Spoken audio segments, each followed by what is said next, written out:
Hello everyone, and thank you so much for playing this video regarding some AI tips from us and me, Tomáš Doležal from Digiskills. I will at least try to keep this kind of short and clear and direct. And I will share three of my tips that I find very helpful regards to studying any new topic and maybe some clearing of my thoughts. Let's get right into it. Let's not get caught up in long intros. Tip number one. As you can see, I already moved into my ChatGPT account. Of course, ChatGPT Plus, because I used that version, which is based on GPT-4 large language model. This is probably not surprising, but I think that ChatGPT still is number one tool that you should go to regarding any of your study work and other project that you might need a help with. But there are some caveats, and this is one of them. This is not a best practice. This is actually a worst practice here. Sorry for the Czech language, but I will try to translate to you the whole conversation. It's very short, but it shows some very big dangers in using ChatGPT. In this conversation, I asked ChatGPT to give me a summary of 5 best restaurants in Mladá Boleslav. Mladá Boleslav is my hometown. I know it by heart, of course, and it's not that big, but it's also not too small. It has like 70,000 citizens, so I thought that I will test ChatGPT a little bit. I asked him to give me 5 best restaurants in Mladá Boleslav. He answered that he doesn't have any recent information, that his last update was in 2021. I then, of course, asked him, okay, fine, give me a list from 2021. And what he came up with was a list of 5 restaurants, which at the first sight, they look pretty fine. The one catch is that none of that 5 restaurants exist. Not even one was ever in Mladá Boleslav. It's completely made up list, and this shows some of the biggest problems with ChatGPT. If ChatGPT doesn't have that much context that he needs, that information that he needs for answering you correctly, he will try to make up for that by quote unquote hallucinating. In Digiskills, we call it just bullshitting, and it's just what he does. He just starts to make up for the answers. This one, of course, is pretty funny, but not so funny. Let's say case happened in United States for a so-called ChatGPT lawyer.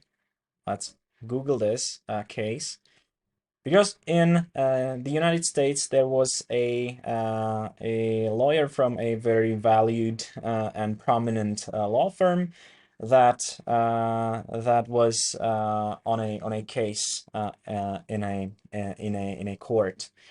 And what the ChatGPT lawyer that he's called like that right now did was that he let ChatGPT help him with the preparation for the case for the court. And what ChatGPT did was he made up all the precedents, all 10 of precedents of this case. This lawyer didn't really check the truth of the information, and he just gave this without checking to the court. and then of course it came clear that that all the cases are made up. The cases were not only made up from their names, but also the names of the victims were made up, and URLs to a system that the lawyers use, kind of database of all the cases that happened in history. The URLs to that database were made up too. So this is really a scary and a really disclaimer from me. If you use ChatGPT to kind of answer your fact questions, let's say, please check all the clarity and all the truthfulness of the information that you get. It's really dangerous to not check the information. But then I want to stay in negative examples. I wanted to show you a positive example too, and a really big tip from me to a ideal use case of ChatGPT. Here I have a conversation which is in English now, so you can judge yourself how ChatGPT did here.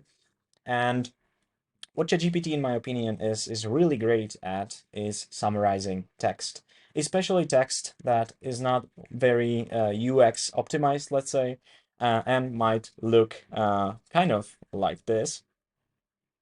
This is a really long article, science article that is dealing with LLMs, large language models, and kind of analyzing which prompts work the best. As you can see, it's kind of a long blob of text with all the sources listed here, which is academy-wise really good, but it's kind of you get really lost easily here in the whole material. What I did right now was I copied the URL of the paper because it's of course publicly accessible. And what I actually did was that I enabled a plugin here in ChatGPT, ChatGPT 4 version, which is called Ask Your PDF. This plugin, as you can see, is turned on like this. And if you then ask ChatGPT to, for example, analyze this PDF and get 10 takeaways, after the takeaways, create a table recapitulating prompts that work the best, in seconds, you will get a summary like this. And it's really good. It's really accurate. I kind of analyzed the whole paper, and it's really they are really good takeaways. And also there's a table with all the prompts that work the best, that improve the whole let's say output that you get from ChatGPT if you use those prompts, which by the way is another tip from me. If you want to get as good results as possible, use these sentences. For example, let's think step by step is really effective. Take a deep breath for some reason is a really effective prompt, and so on and so forth. This will be of course in the video, so you can then analyze it yourself, and I will probably send you the whole study.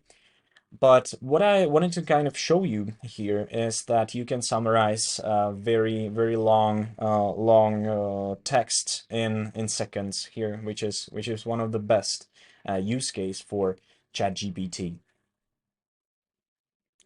Another use case might be seen here, and it's kind of similar to the previous one, but it's different a little bit. Let's say you have a video. It's, let's say, half an hour long, maybe an hour, maybe 3 hours, 4 hours long, and you don't have really the time to watch it as a whole. Now, you might of course increase the speed to, let's say where is it? here, let's say 1.5 or something like that, and it would save you some time, but it's kind of ineffective also. So what I tend to do right now is, if I have really a long video in front of me and I don't want to watch it as a whole, I summarize it and let ChatGPT give me some key bullet points. If it seems interesting, I then watch it. How to do it here? It's kind of simple. As you can see, I have a YouTube video here in front of me. As you can see, the video has transcript, subtitles. It has automatic transcript always if it is in English. By the way, this video by TEDx with Caroline McHugh is really good, and I recommend it to watch as a whole, not only to summarize it by ChatGPT. But it's a very good example of how to use this function. Now, as you can see in my YouTube, there's a new section here that isn't here by default.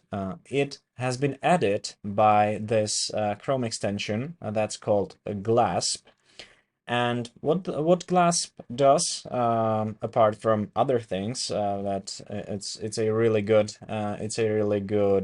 extension. I very recommend it for other things also. But what it mainly does is this new section, transcript and summary. Now, transcript and summary, as the name kind of reveals, is that it gives us the whole text of the video that has been set by Caroline here. Now, if I click this view AI summary button, you can see that it opens in a new tab and it automatically gets pasted there without any of my actions. At the beginning of the prompt, there's a default message: summarize the following in 5 bullet points. What it does is that it really summarizes it very effectively and very quickly. As you can see, it's getting done already, and as you can see, the whole summary was done in like 10 to 15 seconds, together with maybe finding the video itself. So this is a tip from me, number 2. Use GLASP for automatic transcription with ChatGPT. It's really easy and really effective in studying new topics of knowledge. And the final tip here, kind of a micro tip, but very powerful app that I highly recommend you to use, is called AudioPen. What AudioPen does here, as you can see, is you can go from fuzzy thought to clear text. What does that mean? As you can see, I currently started a recording here, and I am just speaking what's on my mind. I can talk about anything really that I want, and I can kind of talk in not really let's say structured way. I can talk with all the parasitic words, with ums and ohs and likes and all the words that are kind of garbage in our speech. And if I stop, then as you can see, it's first uploading the voice, then it's transcribing the whole thing that I said, and then in the third step it's rewriting what I said. What it does finally in a minute is that it gives me a summary of what I said. Without any prompting, you can get to a very clear text that you can then copy or edit or do anything with it really. And what's best about AudioPen is that it's free. AudioPen is free in its let's say basic form. you have 3 minutes of your speech. If you pay for the app, which is like $75 a year, which is not so costly, you can then get to 15 minutes of your speech, and it will cover the whole thing that you said, together with some premium features that it has. So AudioPen, really good thing to try out if you're auditic, let's say, type of learners. If you need to say something that you study out loud, or your first idea of a first draft of a project, this is a really good choice of what to use. And by the way, it's in like 30 languages, not only in English. So if you're not a native speaker like me, for example, Czech language, sorry, is supported there, and the Czech transcript. So yeah, that's 3 micro tips on how to use AI for more effective learning and planning, and kind of making some new things, creating a new things. I hope you like this kind of short and unedited format. I did. So I hope we will meet again in the next segment, which is, I think, about digital productivity, which is also my very favorite topic to speak about, and I'm looking forward to that. Thank you very much, and have a nice rest of your day. Bye bye.